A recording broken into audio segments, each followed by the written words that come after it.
Apalagi ini sekarang banyak sekali rakyat mendukung. Silakan aja polisi kalau memang mau melawan kehendak rakyat. Silahkan kita challenge. Bu Tipa menemukan ijazah yang tahun 85 dan jauh berbeda.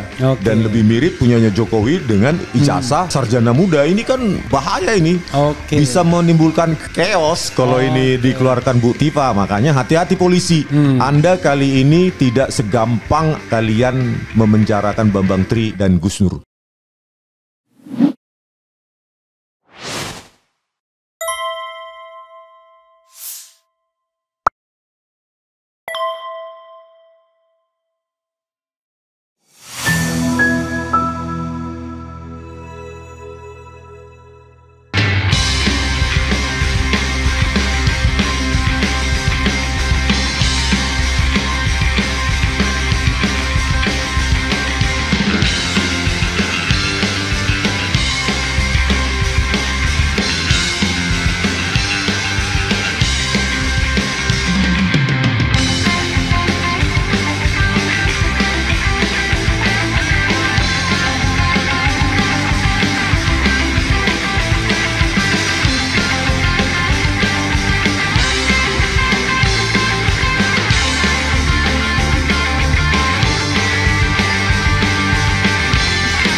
Bagaimana tanggapan dari Bro Rismond tentang peningkatan penyelidikan dari penyelidikan ke penyidikan? Memang belum ditentukan tersangkanya, tetapi asal diketahui sama seperti Bro Al-Kathiri bahwa yang namanya penyidikan itu serangkaian tindakan untuk menemukan tersangkanya. Penyidikan. Ya, kalau penyelidikan untuk menemukan tindak pidananya. Tindak pidananya. Nah, jadi tindak pidananya sudah ditemukan, entah ditemukan di mana, di got, di jalan, di apa kan? Enggak jelas. Enggak jelas. Sekarang tinggal menemukan tersangkanya. Jadi Bro Rismond, silakan Anda komentari apa pendapat Anda mengenai bahwa kasus Anda di Polda Metro Jaya, bukan kasus Anda sih, tapi Anda yang terlapor kan? Iya. Itu sudah ditingkatkan dalam proses penyidikan, yang artinya ini potensial akan menemukan tersangkanya, potensial akan dilanjutkan di tingkat kejaksaan, dan potensial di tingkat penuntutan nanti, penuntutan dan kemudian divonis dan lain sebagainya. Itu kita nggak ngerti apakah sampai ke sana atau tidak. Silakan. Ini kan sudah resiko yang sudah diperkirakan lah. Kalau kita melawan Joko Widodo, ya tentu ini resiko yang harus dihadapi. Jadi bukan bukan sesuatu yang surprise banget, kejutan-kejutan ini kan sudah dikalkulasi. Yeah. Kalau hal ini tidak dikalkulasi, ya tentu lebih baik tidur di rumah, nggak usah memperjuangkan ini gitu. Tetapi ini juga sudah diprediksi kan, ketika PN Solo juga memberikan putusan sela ya, Bang. Yeah. Putusan sela bahwa NO tidak berwenang untuk mengadili ijazah Jokowi. Jadi memang Jokowi ini masih kuat ya. Jokowi ini masih powerful, khususnya di penegakan hukum di Indonesia.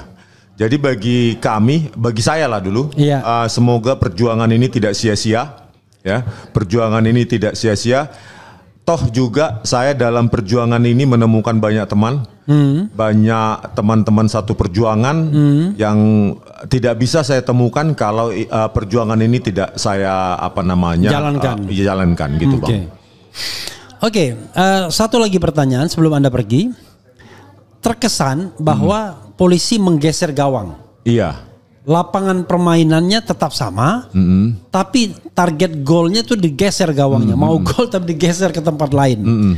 Anda tidak lagi dibidik dengan pasal pencemaran atau fitnah mengenai ijazah palsu, tapi Anda dibidik dengan pasal-pasal yang tidak ada kaitannya dengan pembuktian ijazah palsu. Artinya nanti nggak ada pembuktian ijazah palsu.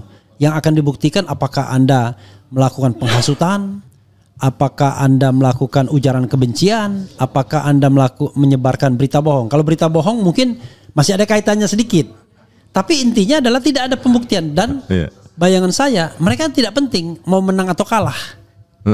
Yang paling penting adalah ini ada delay dulu soal ijazah palsu yang sudah mulai di pinggir jurang ini. Apa pendapat Anda?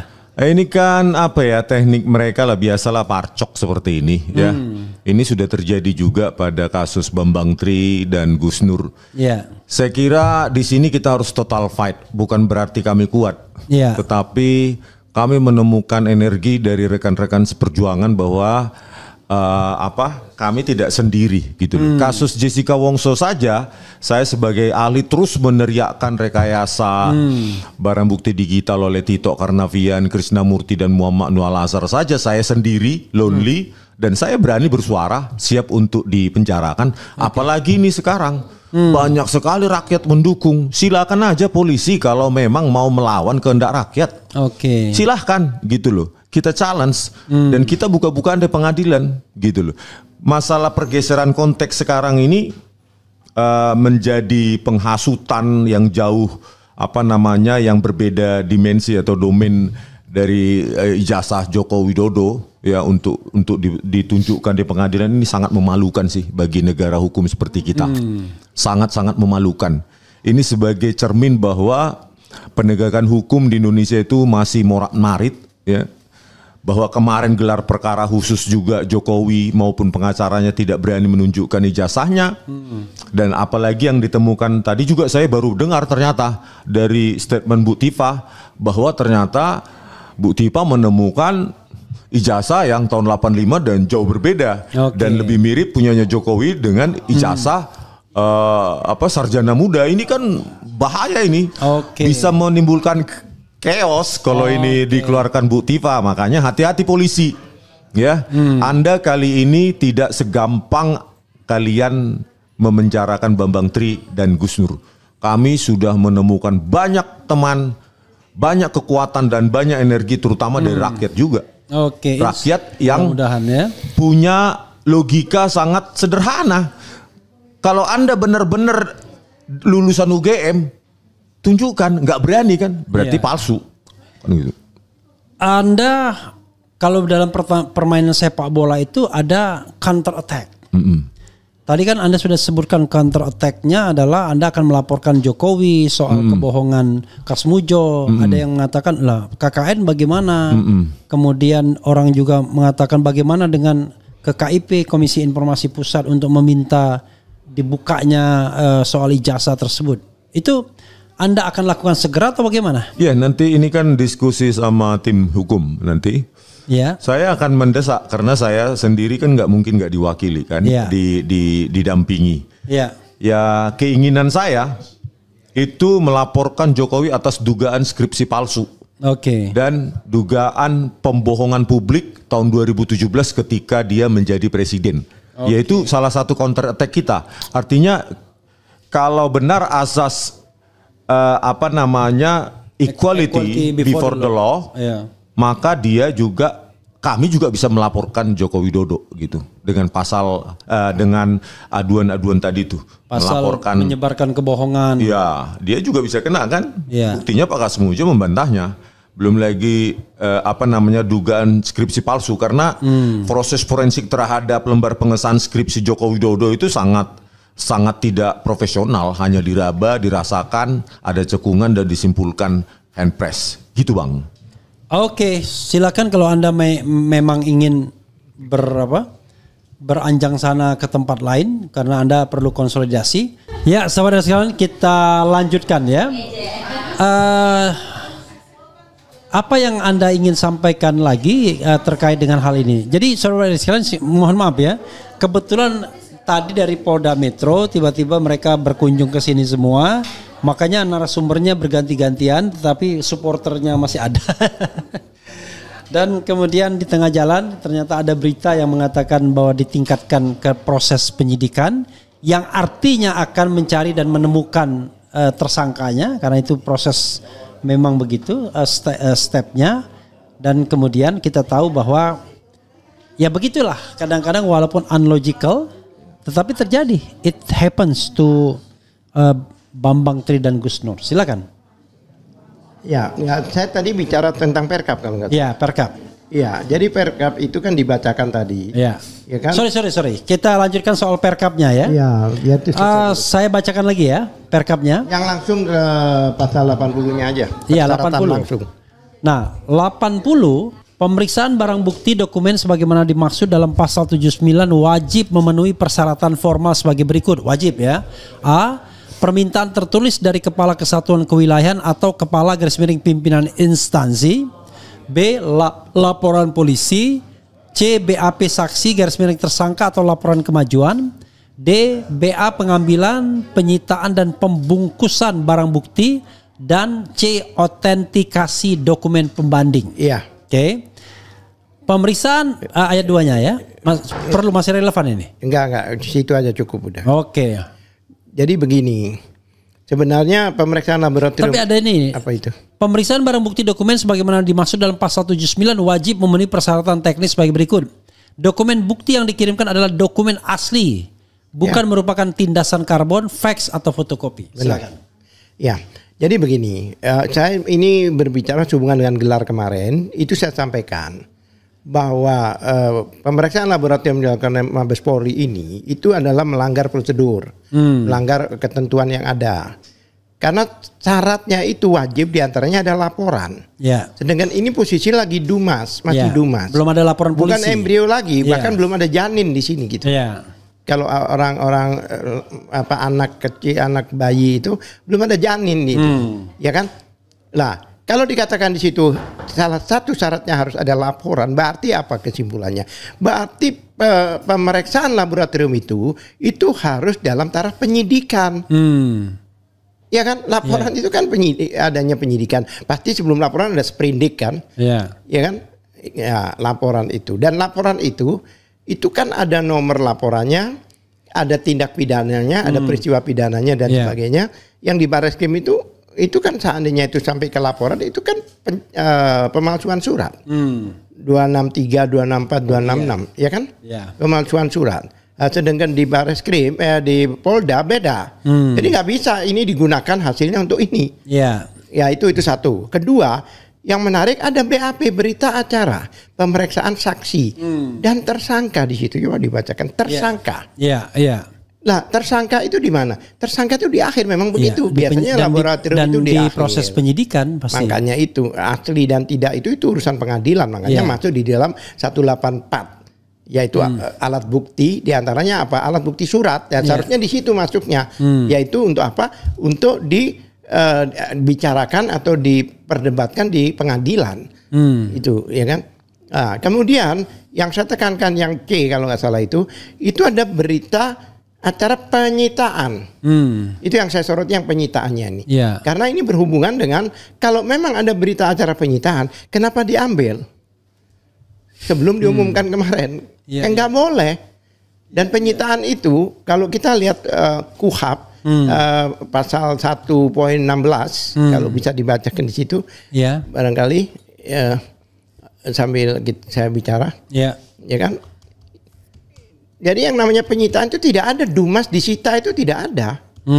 Mana ada orang baru dumas terus disita? Ya kan? Ya. Teruskan. Saya sambil buka ini. Iya. Nah, itu semua itu sebenarnya proses-proses daripada laboratorium itu. Oke, saya bacakan ya.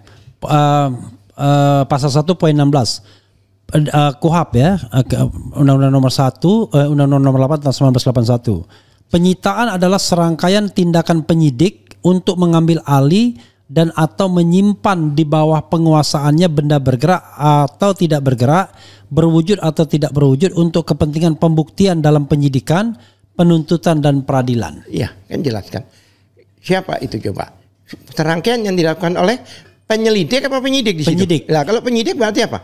Penyidikan. Proses penyidikan. Iya, itu kan sudah dilanggar KUHP. Iya. Itu proses penyidik dan itu proses yang dilanjutkan dari dalam proses apa? Penyelidikan, ini penuntutan. Iya. Ya kan?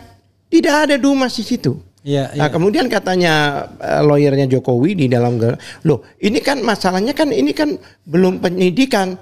Jadi syarat ini tidak diperlakukan. Lah terus aturan apa yang dipakai? Ini kan bukan aturan penyidikan, penyelidikan, bukan, ini aturan pemeriksaan. Iya. Gitu loh.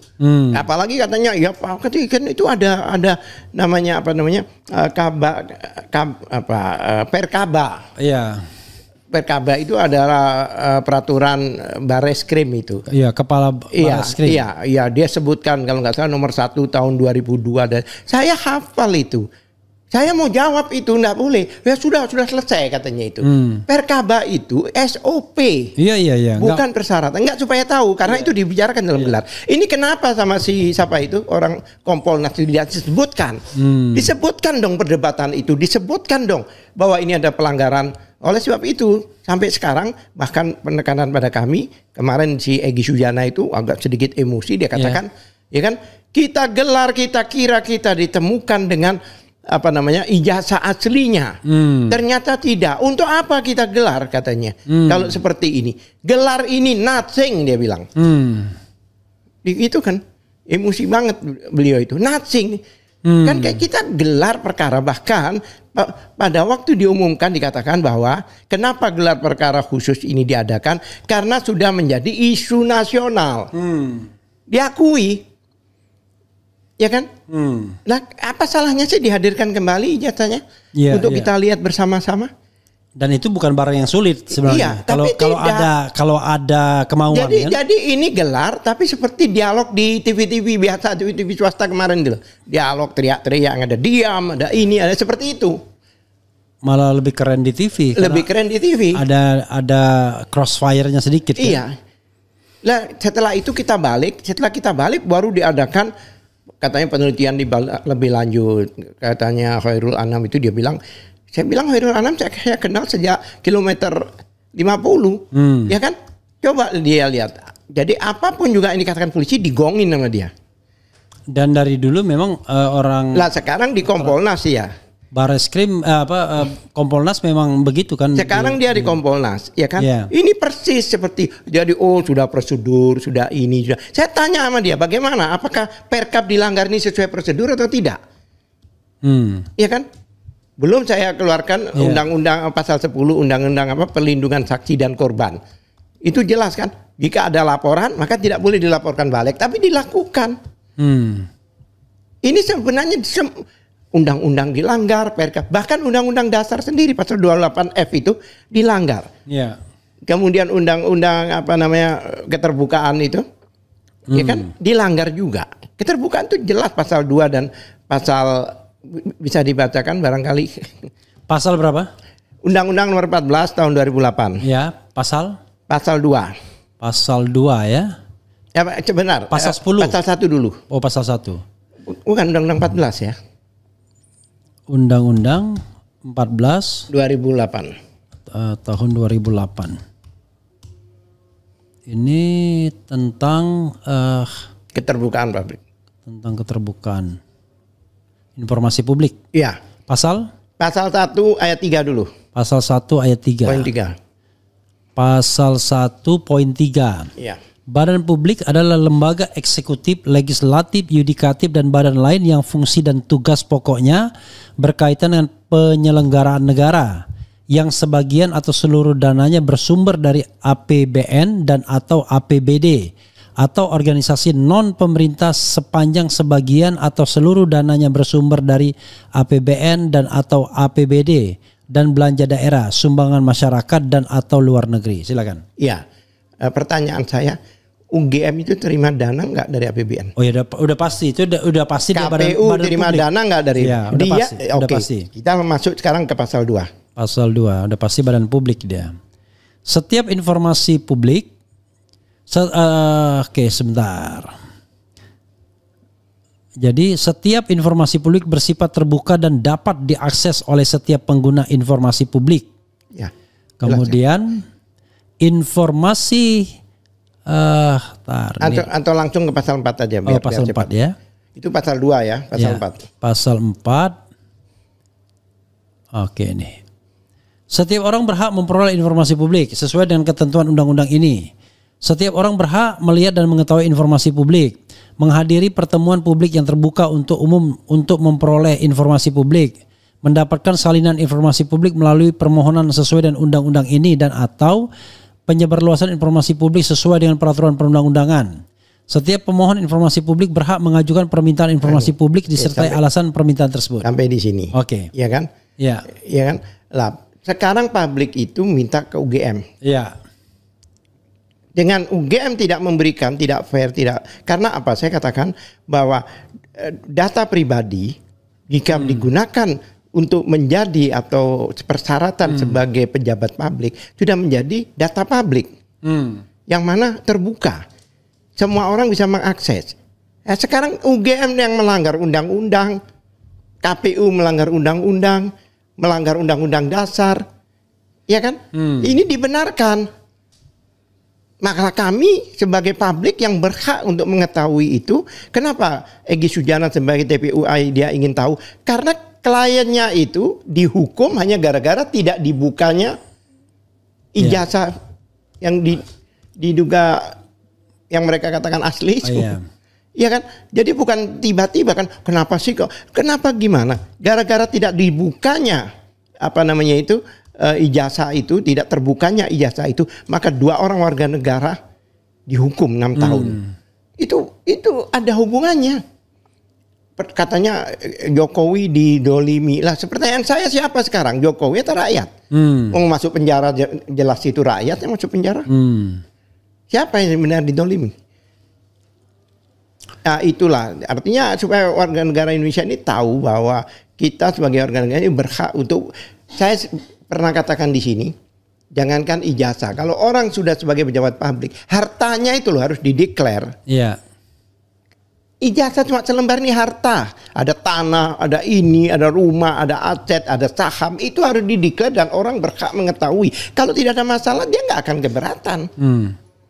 Kan begitu. Oke bro, wrap up dan barangkali closing statement. Silakan. Tapi wrap up dan closing statement di Era Channel itu bisa 2 jam sendiri. Silakan. Sebentar aja. Oke. Jadi begini, apalagi sekarang ditingkatkan katanya dari penyelidikan ke penyidikan. Dia penyelidikan. Ya kan. Sebenarnya seharusnya dihentikan, bukan malah dilanjutkan. Lah kalau kayak gini seperti ini dengan agresif seperti ini, seperti zaman-zaman dulu seperti ini, sebenarnya DPR ini harus bergerak, jangan diam aja gitu loh. Ya, untuk apa? Tapi kan dalam sejarahnya yang mati 6 orang saja DPR diam aja. Lah ini kan kita masih menguji DPR baru ini loh. Berbuatlah sesuatu, do something gitu loh. Ini warga negara kita ini lagi tertekan. Warga negara kita ini lagi didolimi. Jangan tinggal diam. Panggil kita. Adili kita di Komisi 3 itu. Karena sudah nggak bisa gelar perkara apa, sudah nggak bisa lagi. Dan kami waktu itu, kami sudah tidak bisa terima gelar perkara kemarin itu hasilnya. Karena apa? Karena ijazahnya tidak dihadirkan. Pernah nggak Bang Refli tahu kalau ada suatu penyampaian hasil laboratorium narkoba, cuma ditunjuki foto narkobanya, ini loh foto narkobanya. Atau penggunaan senjata api, ini loh foto senjata apinya, pernah nggak? Iya, biasanya langsung fisiknya. Apalagi kalau kita bayangkan, sekarang kalau orang kan medeni itu kan pedang, ya kan, pistol. Masa ijazah aja nggak mau ditunjukkan? Ijazah lah, iya kan, malah ditunjukkan fotokopi lungset lagi, bahasa Jawanya lungset kusut, ya kan? Oleh sebab itu, ya kita ini kan negara hukum. Dari dulu kita bilang supremasi hukum adalah panglima dan sebagainya. Negara kita negara Pancasila dan sebagainya. Ya artinya ini apa ya? Dikatakan supremasi hukum ini hanya jargon atau hanya hashtag atau apa gitu loh. Gitu loh. Saya pikir pejabat negara dalam ini Menteri Polhukam ya. Menteri juga harus karena polisi ini kan di bawah Polhukam juga kan. Ya kan? Artinya Polhukam ini juga harus menyikapi masalah ini, jangan tinggal diam. Oh, bukan. Polisi itu di bawah ini ya mungkin Polhukam, ya. Pak. Di bawah Polkam. Kan ada Polkam sama ya artinya kan di bawah keseluruhan itu. Menko. Saya nggak tahu apakah di bawah Yusril ataukah di bawah apapun juga lah. Menko siapapun juga. Karena sekarang ini kan banyak ganti-gantian. Dulu kalau zaman saya dulu itu orang itu hafal nama menteri karena menterinya nggak diganti-ganti. Sekarang baru dihafalin udah ganti. Ya kan? Nah, ini harus bersikap. Presiden juga harus apa istilahnya?